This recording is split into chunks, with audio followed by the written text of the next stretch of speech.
येऽप्यन्यदेवता भक्ता यजन्ते श्रद्धयान्विताः तेऽपि मामेव कौन्तेय यजन्त्य विधिपूर्वकम्।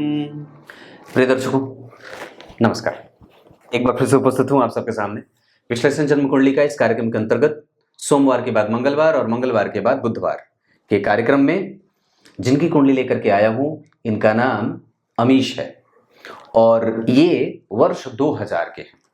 इनके पिताजी ने इनकी कुंडली भेजी है और जानना चाहा है कुछ सवाल, जहां आप लोगों से मैं ये कहूंगा कि मुझे सबसे पहले तो इंस्टाग्राम पे NAKULPARASHARA वहां पे आप मुझे फॉलो कर सकते हैं और प्ले स्टोर पे, गूगल प्ले स्टोर पे आपको हमारा जो चैनल है उसका एप्लीकेशन ज्योतिषी लक्ष्य के नाम से मिल जाएगा। JYOTISHHILAKSHYA इस नाम से आप मुझे वहां भी देख सकते हैं, वहां भी आपको मेरे कार्यक्रम मिल जाएंगे।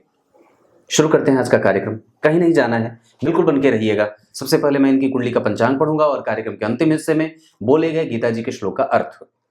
आइए आपको अब आपके अपने सबसे चहेते कार्यक्रम पे लेके आता हूं, जिसके लिए आप मुझे देखना पसंद करते हैं। शुरू करते हैं आज का कार्यक्रम।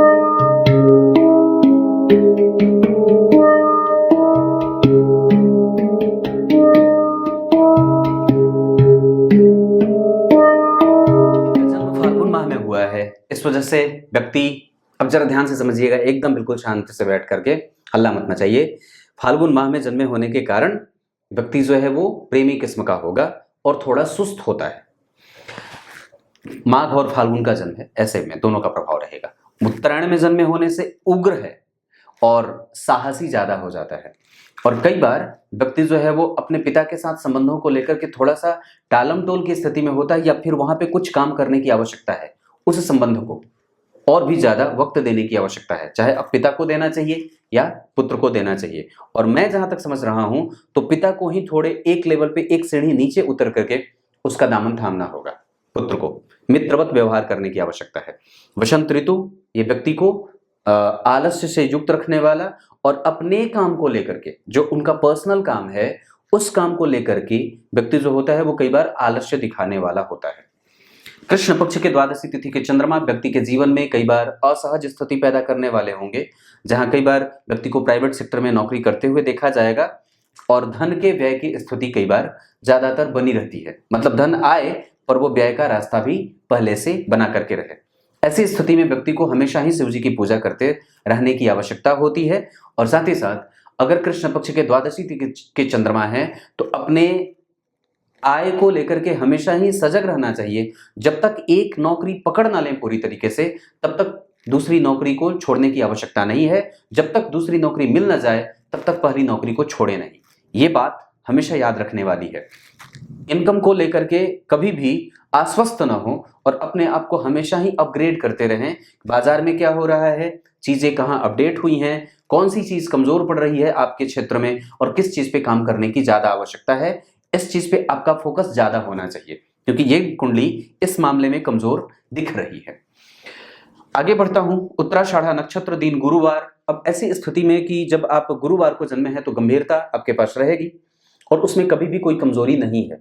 मैं जहां तक समझता हूं कि ये स्थिति जहां वरीयान योग और उत्तराषाढ़ा नक्षत्र में जन्म हुआ है, जो कि सूर्य का नक्षत्र होता है, तो व्यक्ति के पास सरकार से और व्यक्ति के पास आत्मबल से और व्यक्ति के पास मनोवैज्ञानिक दबाव व्यक्ति के ऊपर कभी भी काम नहीं करते। मतलब उसको सरकार से कोई नुकसान नहीं है, कभी भी व्यक्ति जो है वो कानूनी पचड़े में ना पड़े और कभी भी इस तरीके के जो है वो गंदे कामों में उसकी संलिप्तता नहीं देखी जाती है। धीरे धीरे ही सही पर उसका काम स्थिरता को प्राप्त करता हुआ देखा जाता है। वरीयान योग ये बहुत ही ज्यादा अच्छा होता है, जिसमें व्यक्ति को सुदृढ़ और अच्छी मानसिकता वाला व्यक्तित्व कहा जा सकता है और एक अच्छे व्यक्ति के तौर पे व्यक्ति समाज में अपना पद प्राप्त करते हुए जीवन को श्रेष्ठ गति को प्राप्त करने वाला बना देता है। वैश्य वर्ण और मनुष्य गण के होने के कारण व्यक्ति संतुलित है और सबके साथ मित्रवत व्यवहार करने वाला, कभी भी किसी का दिल न दुखाने वाला और सबके लिए संतुलित होकर के प्रेम पूर्वक जीवन जी करके अपना जीवन निर्वाह करने वाला होता है। इस कुंडली में आने से पहले मैं इनकी कुंडली के पंचांग में सबसे अच्छी बात बताऊंगा, तो वो बताऊंगा ये कि उत्तरायण में जन्म है। दूसरा, फाल्गुन माह में जन्मे होने से व्यक्ति प्रेमी है पर थोड़ा बहुत संकोच वाला भी है, दिल फेंक है। उसके बाद अगर तीसरे नंबर पे बात करें तो व्यक्ति का जन्म गुरुवार को हुआ है, ये भी सबसे अच्छी बात होगी, जिसमें जातक को गुरुजनों का और अपने से बड़े लोगों का आशीर्वाद प्राप्त होता रहता है। उसके बाद चौथी सबसे अच्छी बात जो होगी कि व्यक्ति जो है वो वैश्य वर्ण का है। इस वजह से व्यक्ति कभी भी किसी से संतुलन बना करके काम करना चाहता है, समाज में संतुलित होकर के काम करता है, किसी पे ज्यादा किसी पे कम वक्त नहीं देता, ये एक अच्छी बात है। कमजोरी कृष्ण पक्ष के द्वादशी के चंद्रमा, ये आपको कमजोर कर सकते हैं और इसके कारण आपकी कुंडली कभी कभी कमजोरी को एहसास कराने वाली दिख रही है। कुंडली के सारे ग्रह देखिए इधर, और नवांश कुंडली भी 2 नंबर की, दशमांश कुंडली भी 2 नंबर की, लग्न कुंडली भी 2 नंबर की, ये इस कुंडली को अच्छा बनाने के लिए बेस बनाती है और कुंडली को उत्तरोत्तर बल देती है। आप जब इस कुंडली की सबसे अच्छी बात देखेंगे तो गौर से देखिए, तो विषम संख्या की राशि में सूर्य और बुध बैठे हैं, विषम संख्या की राशि में शनि और गुरु बैठे हैं, मतलब 2 ग्रह यहां विषम संख्या की राशि में, 2 ग्रह यहां विषम संख्या की राशि में, 4 ग्रह विषम संख्या की राशि में। इस वजह से जातक के जीवन में आत्मबल, व्यक्ति के जीवन का तर्क और व्यक्ति के अंदर निडर होने का भाव और व्यक्ति का गुरुत्व और व्यक्ति का व्यय, ये सब इनके पक्ष में रहे। और शुक्र चंद्रमा शुभ ग्रह की राशि में, यानी कि शुभ ग्रह नहीं सम संख्या की राशि में, और मंगल सम संख्या की राशि में, स्त्री योचित राशि में मंगल बैठे। इसका मतलब है कि व्यक्ति का पराक्रम, यानी कि कौन 12वें भाव के अधिपति जो हैं वो स्त्रियोचित ग्रह में या स्त्रियोचित राशि में बैठने के कारण व्यक्ति के पराक्रम को कई बार कमजोरी मिलेगी। और मंगल जो होते हैं वो वस्तुतः अग्नि तत्व के ग्रह होते हैं और जल तत्व की राशि में जाने से मित्रवत बैठे हैं, तो कई बार व्यक्ति के जीवन में कई तरीके से लाभ देने का मार्ग खोलेंगे, क्योंकि वो उनके मित्र की राशि है, थोड़ी बहुत कमजोरी के साथ। और इनकी कुंडली में सबसे अच्छा भाव कौन सा बनेगा, तो चतुर्थ स्थान के अधिपति सूर्य, गौर से समझिएगा, चतुर्थ स्थान के अधिपति सूर्य और पंचम स्थान के अधिपति बुध, ये दोनों जब केंद्र और त्रिकोण और धन के अधिपति एक साथ केंद्र में बैठेंगे और वहां से बैठ करके दोनों को 7वीं दृष्टि ही प्राप्त होती है, तो चतुर्थ स्थान बलवान हो जाए और दशम स्थान तो बलवान होगा ही।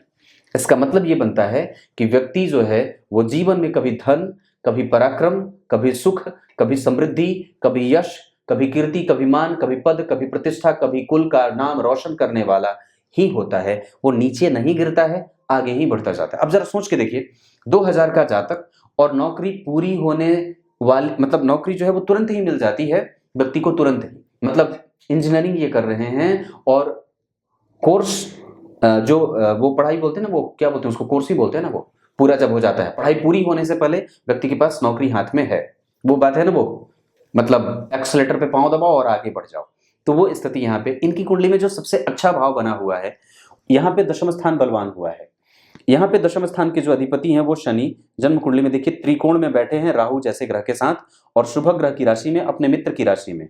और यहाँ पे मंगल जो बैठे हैं वो दशम स्थान के अधिपति होकर के सप्तम स्थान के अधिपति होकर के सप्तम को देख रहे हैं और सूर्य स्वग्रही हो रहे हैं, जहाँ गुरु उच्च के हो रहे हैं और यहाँ पे और यहाँ पे इनकी दृष्टि जा रही है। इस आधार पर मैं ये बात कह सकता हूं कि निस्संदेह व्यक्ति के जीवन का जो सबसे अच्छा क्षेत्र बनने वाला है वो करियर वाला ही बन रहा है, क्योंकि दशम स्थान के अधिपति शनि उच्च के हो रहे हैं। ये सबसे अच्छी बात होगी।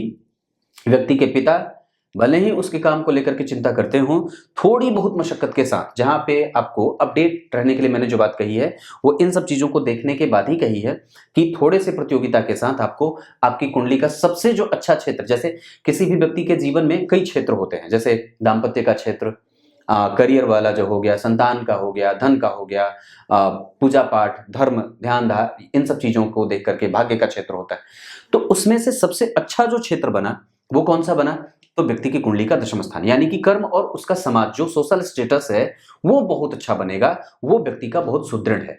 और मैं ये बात बहुत ही भरोसे के साथ ये कह सकता हूं कि नवमांश कुंडली में भी जो स्थिति बन रही है और दशमांश कुंडली में जो स्थिति बन रही है, इसके आधार पर व्यक्ति की कुंडली में आपको करियर को लेकर के कभी भी चिंता नहीं करना चाहिए। और व्यक्ति जिस भी स्थिति में करियर को लेकर जाएगा वो बिल्कुल ही कभी भी अचानक से उनके जीवन में जो है वो धन प्राप्ति के योग नहीं है, लेकिन वो रेगुलर उसके पास धन बना रहेगा। मैं ये बात अभी ही कह रहा हूं कि धन आने के साथ साथ व्यय के संकेत भी ज्यादा हैं। ऐसा इसलिए क्योंकि 12वें भाव में गुरु और शनि नीच के बैठे हैं, गुरु नीच के ग्रह के साथ और एक ऐसे ग्रह के साथ बैठे हैं जो उनका परम मित्र नहीं होता है। इस कारण से, और गुरु और मंगल का परिवर्तन योग बना है, इस कारण से व्यक्ति, अब जरा गौर से समझिए, तो दशम स्थान के जो अधिपति बने हैं शनि, वो नीच के हैं 12वें, और किसके साथ बैठे हैं? अष्टम भाव के अधिपति के साथ। अब इस बात को समझने की आवश्यकता है कि लग्न के अधिपति भाग्य में बैठे और चंद्रमा के साथ बैठे जो कि तृतीय भाव के अधिपति हैं। मतलब तृतीय भाव विदेश यात्रा का भी होता है, छोटी मोटी यात्राएं होती हैं। और लग्न के अधिपति जो जन्म कुंडली में है वो शनि से देखे जा रहे हैं, जो कौन है? भाग्य भाव के अधिपति। यानी कि व्यक्ति अगर चाहे तो अपनी उच्च शिक्षा को पूरी करने के लिए विदेश जा सकता है और बाहर से डिग्री लेकर के बाहर में ही शिफ्ट हो जाए या बाहर ही जाकर के अपनी नौकरी पूरी करे। क्योंकि ये जो कुंडलियां जो केंद्र में राशियां बनी हैं वो इनको बाहर जाने से रोकेंगी जरूर, लेकिन जो ग्रह बैठे हैं, जैसे राशि तो केंद्र में बन गई, तो मैंने एक संकेत करके कार्यक्रम में क्या बात कही थी कि जब केंद्र में 2, 5, 8 और 11 लिख दे तो आपको धन कमाने के लिए बहुत ज्यादा दूर नहीं जाना पड़ता है। पर ये जाना नहीं पड़ता है, मतलब आपको नजदीक में भी नौकरी मिल जाएगी। परंतु बात जब ग्रहों की होगी कि ग्रह कैसे बैठे हैं, तो इस आधार पर यह संकेत मिल रहा है कि व्यक्ति अगर अपने जन्म स्थान से दूर जाकर के वास करेगा तो ज्यादा बढ़िया हो। थोड़ी सी मशक्कत जरूर हो सकती है क्योंकि दशम भाव के अधिपति नीच के हुए हैं, लेकिन एक अच्छी बात यह भी बन रही है कि अष्टम भाव के अधिपति के साथ बैठे हैं, तो अष्टमेश का 12वें जाना और नीच के ग्रह के साथ बैठना और दशम भाव के अधिपति के साथ बैठना जो इस कुंडली के लिए सबसे ज्यादा कारक होते हैं। तो गौर से समझने की बात, लग्नेश बैठ गए भाग्य भाव में तो व्यक्ति धर्म है, व्यक्ति धर्म का रूप है, धर्मज्ञ है, धर्मनिष्ठ है, और साथ ही साथ सूर्य और बुध दशम स्थान को बलि बना रहे हैं, केंद्र त्रिकोण का संबंध बना करके व्यक्ति के कर्म क्षेत्र को बल दे रहे हैं। लेकिन भाग्य भाव के अधिपति का संबंध जब जन्म कुंडली के दुह स्थान से बन जाए, ध्यान से समझिएगा, ये एक योग बनेगा जो कमजोर करेगा कुंडली को। तो भाग्य भाव के अधिपति और दशम स्थान के अधिपति जो इस कुंडली में सर्वाधिक योग कारक ग्रह के रूप में शनि जाने जाएंगे, वो नीच के हैं और अष्टमेश के साथ बैठे होने से ये निर्भाग्य योग बनेगा। और जब कुंडली के सारे ही ग्रह 1, 2, 3, 4 ही घरों में बैठ जाते हैं तो इसे केदार योग कहा जाता है, जहां केदार योग बनने से जातक के जीवन को बहुत ही संतुलन मिलने वाला बन जाता है, हर तरह से वो संतुलित हो। लेकिन भाग्य भाव के अधिपति का अष्टम भाव के अधिपति के साथ 12वें भाव में जाना ये निर्भाग्य या दुर्भाग्यशाली योग बना देता है। इससे भी अपनी आंखें बंद और कान बंद करने की आवश्यकता नहीं है। इसको बल देने के लिए हमें नित्य प्रतिदिन बजरंगबली के हनुमान चालीसा का पाठ और साथ ही साथ देवगुरु बृहस्पति स्वरूप सामान्यतया साक्षात नारायण यानी कि सूर्य की आराधना, भगवान सूर्य की उपासना करनी चाहिए, यह जरूरी होगा। और मैं समझता हूं कि आपकी कुंडली में देवगुरु बृहस्पति अगर 12 में बैठे हों और विपरीत राजयोग जैसी परिस्थिति बना रहे हों तो आपके व्यय को लेकर के भी आपको चिंता करने की कोई आवश्यकता विशेष नहीं है। पर हाँ, निसंदेह वो आपके व्यय को सही दिशा में खर्च करने के साथ साथ कई बार व्यक्ति जो है वो ऋण में दब जाए या ऋण में जब चला जाए तो उभरने में मुश्किल होती है। इस वजह से ऋण लेने देने का काम थोड़ा कम करना चाहिए। वस्तुतः आपकी कुंडली में चंद्रमा थोड़े कमजोर से मुझे दिखे थे क्योंकि पापक वो बन रहे थे। इस कारण से आपको इस बात पे हमेशा ही ध्यान रखने की आवश्यकता होगी कि आपका ऋण और आपका धन और आपका मन एक जगह है या फिर आपने जो दिया है उस चीज को आपने लिया है कि नहीं, जो चीज दिया है उसको प्राप्त करने के लिए आपने उतनी मेहनत करी है कि नहीं करी है, व्यय कहाँ जा रहा है, संबंध किसके साथ जा रहे हैं, मित्रता किसके साथ हो रही है। ये जातक कर्म को लेकर के और अपने पिता के साथ संबंधों को लेकर के बिल्कुल ही सजग रहने वाला और साथ ही साथ अपने सोशल जो स्टेटस होता है इस चीज को लेकर के बहुत ही पॉजिटिव है, बहुत ही पॉजिटिव होने की स्थिति बन रही है। मतलब इस कुंडली का जो सबसे अच्छा क्षेत्र बन रहा है वो दशम स्थान, एकादशवें भाव में जन्म कुंडली के 12वें भाव के अधिपति बैठ करके पंचम को देख रहे हैं। कई बार शिक्षा में पिता की तरफ से व्यवधान बने होंगे, जहां कई बार पिता को लगा होगा कि मैं इसकी पढ़ाई पूरी करा पाऊंगा या नहीं, मेरे ऊपर बोझ ज्यादा दिन तक तो नहीं रहेगा। ऐसी स्थितियां बनती हैं जहां व्यक्ति के पिता जो है वो कई बार उसके कर्म क्षेत्र को लेकर के चिंतित रहते हैं। ऐसा संभव है क्योंकि पिता भाव के अधिपति वस्तुतः तो नीच के हैं और हमारे जो बड़े बुजुर्ग होते हैं वो कुंडली में गुरु ही होते हैं, वो भी बाहर हैं। इस कारण से व्यक्ति को संतुलित होना चाहिए, प्रैक्टिकल नहीं होना चाहिए, तार्किक बहुत ज्यादा नहीं होना चाहिए, अपने धर्म पे और अपने पुराणों पे, अपने वेदों पे, अपने संस्कारों पे कभी भी संदेह नहीं करना चाहिए और उसको अपने साथ जीवन में शामिल करके रखना चाहिए। मैं ये बात कहता हूँ, वस्तुतः धर्म भाव बिल्कुल ठीक बना है, पर धर्मेश या धर्म भाव के अधिपति नीच के हैं। इस कारण से मैं समझता हूं कि कई बार आपको धर्म को लेकर के और अपने जीवन में अध्यात्म को लेकर के एक अलग दृष्टिकोण बनाने की कोई आवश्यकता नहीं है। आप जैसे आपके पिता और आपके पूर्वज जैसे करते आए हैं, आप उस चीज को फॉलो करते रहिए। उस चीज में कभी भी क्यों और क्या जैसे सवाल, कैसे वाले सवाल नहीं रखने चाहिए। क्लियर है? मतलब धर्म को लेकर के कोई भी सवाल दिमाग में पैदा ना करिएगा। मेरे कहने का सीधा सा स्पष्ट ये मतलब है। ये कुंडली वर्गोत्तम लग्न की और दशमांश भी 2 नंबर से शुरू हो रहा है। इस वजह से ये कुंडली अच्छी होनी चाहिए और ये अच्छी है भी। मैं एक बात और कहता हूं, इस कुंडली में सूर्य जो बैठे हैं वो शतभिका के, आत्मबल कमजोर ना हो और साथ ही साथ व्यक्ति कभी भी उलझे नहीं किसी से। वस्तुतः आपको नुकसान किसी से होने वाला नहीं है, क्योंकि छठे भाव के अधिपति जो है वो जन्म कुंडली में अपने भाव से चतुर्थस्थ और शुभग्रह होकर के बैठे हैं चंद्रमा के साथ, जो कि तृतीय भाव के अधिपति हैं। मैंने क्या बात बताई थी? तीसरे भाव के अधिपति, छठे भाव के अधिपति अगर किसी भी भाव में एक साथ बैठेंगे तो थोड़ी बहुत समस्या भी उजागर करते हैं। इस कारण से कई बार व्यक्ति का भाग्य बल कमजोर भी होगा। लेकिन चूंकि तीसरे और छठे भाव के अधिपति एक साथ बैठ रहे हैं, इस वजह से कई बार व्यक्ति को साहसिक नेचर भी मिलेगा और कहीं ना कहीं व्यक्ति अपने जीवन में दूसरे लोगों को स्थान देने वाला भी बन जाता है। ये इतनी सी बात है। लग्न जो बना है वो रोहिणी नक्षत्र का बना है, 14 डिग्री का लग्न, जहां लग्न को बलवान कहा जाएगा। रोहिणी नक्षत्र में जन्मे होने से और चंद्रमा जो नक्षत्र के अधिपति होंगे और इनका चंद्रमा वस्तुतः तो उत्तराषाढ़ा में जन्मे हैं, तो ये जो नक्षत्र होगा, और आप जरा सोच के देखिए तो इनकी कुंडली में जो स्थिति अभी दशा की चल रही है वो राहु की चल रही है। और वो राहु कैसे हैं? जन्म कुंडली में पुष्य नक्षत्र के बैठे हैं, जिसके अधिपति शनि नीच के हैं। इस वजह से इस दशा को हमें समझने की आवश्यकता होगी।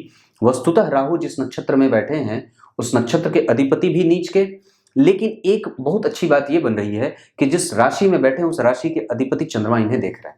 लेकिन गौर करिए, इस कुंडली के लिए वो बहुत अच्छे नहीं होते। त्रिक भाव के अधिपति वृषभ लग्न की कुंडली के लिए बुध जो होते हैं वो अच्छे होते हैं, मार्केश नहीं होंगे, क्योंकि बुध जो बैठे हैं वो सूर्य के साथ बैठे हैं, केंद्र के अधिपति के साथ बैठे हैं। वस्तुतः पापग्रह के साथ बैठने से थोड़ी बहुत कमजोरी जरूर बनेगी, पर वो उसकी जो भरपाई इस मामले में हो जाएगी, क्योंकि वो दशम स्थान में बैठे हैं तो खराब नहीं है। उसे मैं खराब नहीं कहूंगा और न ही वो खराब परिणाम करेंगे। लेकिन इस कुंडली में शुक्र जो होंगे वो कमजोर हो जाएंगे या फिर सामान्य ग्रह के रूप में कभी कभी परिणाम देने लगेंगे। ऐसा इसलिए क्योंकि वो द्वितीय भाव 2 नंबर की राशि लग्न में बनी और मूल त्रिकोण राशि जन्म कुंडली के छठे स्थान में बन गई। इस कारण से यहाँ पे ऋण भाव के अधिपति होकर के और कई बार व्यक्ति के पैतृक संपत्ति का लाभ देते हैं। व्यक्ति के पिता और पैतृक संपत्ति को लेकर के कोई समस्या नहीं होगी और नहीं होनी चाहिए, क्योंकि वस्तुतः धन भाव के अधिपति जब सूर्य के साथ बैठेंगे तो माता के साथ और पिता के साथ दोनों का संबंध बहुत अच्छा होता है और दोनों से व्यक्ति बहुत, माता और पिता दोनों की आयु बड़ी लंबी होती है और दोनों का सुख बड़ा व्यक्ति बहुत अच्छा भोगता है। ये बहुत अच्छी 100% ये बात सिद्ध होगी। दूसरे नंबर पे तो आप देखें तो जो शुक्र बैठे हैं वो चंद्रमा के साथ, जो कि तृतीय भाव के, तो ये अच्छी बात भी है और थोड़ी कमजोरी भी है। हालांकि 2 शुभ ग्रहों का भाग्य भाव में बैठना अच्छा माना जाएगा, लेकिन गौर करिएगा चंद्रमा नैसर्गिक रूप से शुभग्रह होने के बाद इस कुंडली के लिए पापक बन रहे हैं और वहां पे राहु की दृष्टि, और राहु जिस राशि में बैठे हैं उस राशि के अधिपति चंद्रमा उन्हें देख रहे हैं। इस वजह से राहु के पास एक अतिरिक्त बल तो मिल रहा है, लेकिन चूंकि वो चंद्रमा शनि से पीड़ित हैं, राहु से पीड़ित हैं, इस कारण से यहां पे व्यक्ति का व्यय बढ़ेगा और व्यक्ति का मन अव्यवस्थित हो सकता है, क्योंकि वो पहले ही पापक बने हुए हैं कृष्ण पक्ष के द्वादशी तिथि के कारण। इसका मतलब है कि आपको शिव जी की पूजा, शिव मंदिर का दर्शन और शिव महिम्न स्तोत्र का पाठ करना चाहिए। शिव जी को शहद या दूध जल और काला तिल अर्पित वगैरह कर देना चाहिए। ऐसे स्थितियां बनती हैं। षडबल में सबसे कमजोर इस कुंडली में शनि ही बन रहे हैं। मैं समझता हूं कि व्यक्ति को बजरंग बली की पूजा करके शनि को किसी भी तरीके से एक्टिव करने की आवश्यकता है, क्योंकि वो इस कुंडली के भाग्येश हैं, उनके ऊपर दारोमदार है और सबसे बढ़िया जो ग्रह बने हैं वो सूर्य, चंद्रमा, मंगल, बुध, गुरु, शुक्र, सारे अच्छे हैं शनि को छोड़ करके। तो ये बात मैंने बताई। अब जरा इस कुंडली को और भी ध्यान से समझते हैं। तो यहाँ पे शनि उच्च के हो जा रहे हैं, यहाँ पे शनि उच्चाभिलाषी हो रहे हैं और वहां पे नीच के हैं। उनका नीचभंग हो जाएगा। ऐसी कोई स्थिति नहीं है कि उनका नीचभंग ना हो, नीचभंग बहुत बढ़िया है। मंगल जो है, चंद्रमा के बारे में मैंने चर्चा करी, मंगल रेवती नक्षत्र के बुद्धिमान और व्यक्ति को तकनीक के क्षेत्र में जोड़ करके काम करने वाला और कई बार कंप्यूटर पे बैठ करके काम करने वाला बना देते, कंप्यूटर आदि सेक्टर में काम करने वाला बना देते हैं। अब किसी भी क्षेत्र में व्यक्ति काम करेगा, ये कभी भी कर्म को लेकर के हतोत्साहित या निरुत्साह से युक्त होकर के नहीं जिएगा। बहुत अच्छा है, इसमें कोई गड़बड़ी नहीं है। थोड़ी बहुत समस्याएं शनि की दशा में देखने को मिल सकती है, ये बात मैं कह सकता हूँ। राहु के बाद गुरु आएंगे, गुरु के बाद जब शनि आएंगे तब वो स्थिति थोड़ी सी परेशान कर सकती है। इस वजह से उस स्थिति को अभी से ही ठीक करने के लिए हनुमान चालीसा का पाठ करते रहना चाहिए और वस्तुतः किसी मंदिर का दर्शन नित्य प्रतिदिन करते रहना चाहिए, अगर ये संभव हो तो। अगर विदेश में जाएंगे और अगर ऐसी बात ना हो तो अपने घर में तस्वीर हनुमान जी की, बजरंगबली की तस्वीर जरूर जलाइए, लगाइए और सरसों तेल का दीपक जरूर जलाइए। ये काम कर लेना चाहिए। बुध जो है वो बढ़िया बैठे हैं, 16 डिग्री के हैं। अवस्था सूर्य और बुध दोनों की बहुत अच्छी है, इनकी दशाएं बहुत अच्छी जाएंगी। मंगल जो है वो भी दशा में अच्छे जाएंगे। गुरु जो है वो आपकी कुंडली में ठीक ठाक हैं, मतलब सामान्यतया अगर मैं देखता हूं तो उनकी दशा में आपकी भक्ति बढ़ेगी और प्रतियोगिता में बल बढ़ेगा और वस्तुतः आपको पद वृद्धि में संकेत में थोड़ी कमजोरी मिलेगी, जहां विपरीत स्थितियों का निर्माण हो सकता है और कई बार आपका प्रभाव थोड़ा कमजोर होगा। कम पैसों पर नौकरी करने की आवश्यकता कई बार देखने को मिल सकती है या कम पैसों पे नौकरी करनी पड़ती है। राहु शनि मंगल राहु केतु की दशाओं में ऐसी स्थितियां दिख रही हैं और अभी 2038 तक आपको लाजवर्त धारण कर देना चाहिए। मैं ये बात यहां पे कह रहा हूं। राहु जो है वो किसी भी ग्रह से देखे नहीं जा रहे, पर 2-2, 3-3 ग्रह उन पे दृष्टि डाले रहे, सूर्य शुक्र और चंद्रमा। 2 शुभ ग्रह देखे ना। मैंने एक कार्यक्रम करके क्या बात बताई थी कि आपकी कुंडली में राहु को कितने शुभ ग्रहों ने देखा है, तो आपकी कुंडली में राहु को 2 शुभ ग्रह देख रहे हैं। इससे चतुर्थस्थ कोई ग्रह नहीं, इससे पंचमस्त नवम मंगल बैठे हैं, जो कम से कम, अब जरा ध्यान से समझिए, तो जन्म कुंडली के तृतीय भाव के अधिपति जो चंद्रमा बनेंगे और तृतीय भाव के कारक जो मंगल बनेंगे, तो चंद्रमा और मंगल का संबंध तृतीय एकादशवें का है। इस वजह से व्यक्ति के जीवन में हमेशा काम जहां बना रहे, कभी भी खाली ना बैठे और उसके पास साहस, बल और पराक्रम ये बना रहता है।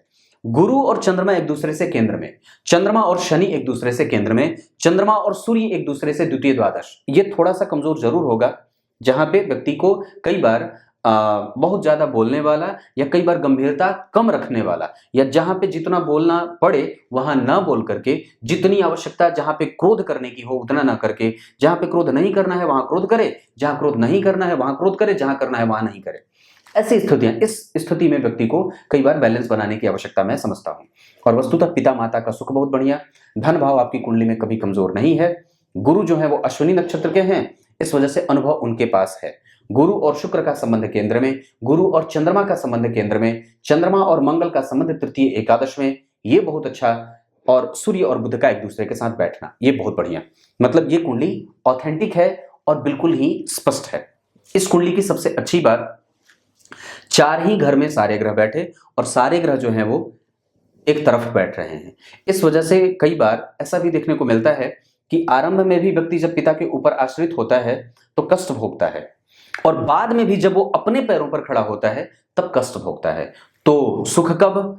तो सुख तब मिले जब व्यक्ति अपने पुत्र के ऊपर आश्रित हो जाए, यानी कि व्यक्ति का उत्तरार्ध जब अंतिम अवस्था होगी तब व्यक्ति की बहुत अच्छी जाती है। मतलब कई बार होता है कि जब जन्म कुंडली के 6ठे भाव पे शनि की उच्च दृष्टि पड़ेगी और जन्म कुंडली के दूसरे भाव पे शनि की दृष्टि पड़ेगी, शनि की 10वीं दृष्टि जन्म कुंडली के 9वें स्थान पे पड़ेगी, तो 2 दृष्टियां इनकी कुंडली के लिए अच्छी बन रही हैं।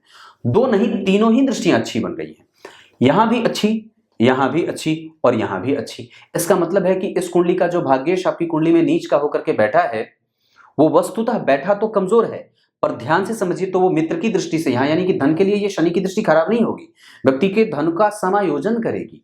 शनि की 7वीं दृष्टि जो यहाँ पड़ेगी वो उच्चकित पड़ेगी, थोड़ी बहुत कमजोरी के साथ, वो विपरीत परिस्थिति में व्यक्ति को बल देगी। और शनि की 10वीं दृष्टि जो भाग्य भाव पे पड़ेगी तो अपनी राशि को पड़ेगी तो भाग्य को बल देगी। इसका मतलब है कि जब कभी भी व्यक्ति शुक्र की दशा में शनि की अंतर, शनि की दशा में शुक्र का अंतर, शनि में चंद्रमा, चंद्रमा में शनि, सूर्य में शनि, शनि में सूर्य, शनि में बुध, बुध में शनि, ये जो दशाएं आएंगी वो जातक के जीवन में माइलस्टोन साबित होंगी और अच्छी जाएंगी। कहने का मतलब एक बार और भी है कि अगर हम अपने शनि को थोड़ा और बलवान कर लें, मतलब बलवान करने का मतलब क्या है, मूर्ति बना ले घर में? नहीं, हमें सिर्फ और सिर्फ भगवान बजरंगबली की आराधना करनी है, और अगर हो सके तो विष्णु सहस्त्र नाम का पाठ सुनना है, या अगर हो सके तो दिन में एक बार कभी भी इनके पिता, इनके नाम से इनके निमित्त कर ले। ये कुछ उपाय जो मैं आपको अलग से बताऊंगा, वो फोन पे बताऊंगा, वो यहां नहीं बता सकता। ये आपकी कुंडली है और वस्तुतः ये कुंडली अच्छी बनी है। सबसे अच्छी जो बात है वो इस कुंडली की लग्नेश, लग्नेश, लग्नेश एक ही ग्रह, सूर्य और मंगल का प्रभाव बहुत अच्छा, चंद्रमा मंगल का प्रभाव बहुत बढ़िया, गुरु चंद्रमा का प्रभाव बहुत अच्छा। ये कुंडली इस मामले में अच्छी है। शनि इस कुंडली में चाहे कितने ही कमजोर हो, अगर उच्च के होकर के बैठे हों तो अवस्था में थोड़े कमजोर जरूर हैं, तो थोड़ी बहुत मशक्कत तो अपनी दशाओं में देंगे, पर वो एक सामान्य ही है, उसमें बहुत ज्यादा घबराने जैसी बात नहीं है। अभी इनको तुरंत ही लाजवर धारण कर लेना चाहिए, और जितना ज्यादा हो सके अभी कम पैसों पर भी नौकरी करने की बात हो तो कर लेना चाहिए। खाली नहीं बैठना चाहिए, शारीरिक मेहनत बढ़ा देना चाहिए, मानसिक मेहनत थोड़ा कम कर देना चाहिए। बहुत ज्यादा किसी भी बात पे विचार नहीं करना चाहिए, और अपने आप को सुदृढ़ बनाने के लिए हर समय भगवान गणेश की आराधना या उनके गणेश संकटनाशक स्तोत्र का पाठ भी किया जा सकता है। ये आपकी कुंडली है, कुंडली कमजोर नहीं है, बहुत अच्छी बनी है। तब तक के लिए कुछ इसी तरीके से आज के कार्यक्रम का समापन करते हैं। तब तक के लिए इजाजत दीजिए। अब कार्यक्रम के आरंभ में बोले गए गीता जी के श्लोक का अर्थ बता देता हूं। गीता जी के 9वें अध्याय के 23वें श्लोक में भगवान ने बात कही है। क्या कही है? जो भी भक्त किसी की भी पूजा करते हैं, किसी की भी पूजन होती है आपके द्वारा, वो वस्तुतः आप उसका नहीं, भगवान नारायण का ही पूजन करते हैं। चाहे आप किसी भी मंत्रों का जप करते हैं, वो समस्त प्रकार के वेद मंत्र जो होते हैं वो सब उन्हीं को अर्पित होते हैं, उन्हीं को केंद्र में रख करके उन्हीं के चरणों में वो समर्पित होते हैं। आप चाहे किसी की भी करिए, जाता सब एक ही जगह है। कुछ इसी तरीके से आज के कार्यक्रम का समापन करते हैं। कैसा लगा कुंडली विश्लेषण जरूर बताइएगा। तब तक के लिए बहुत बहुत नमस्कार।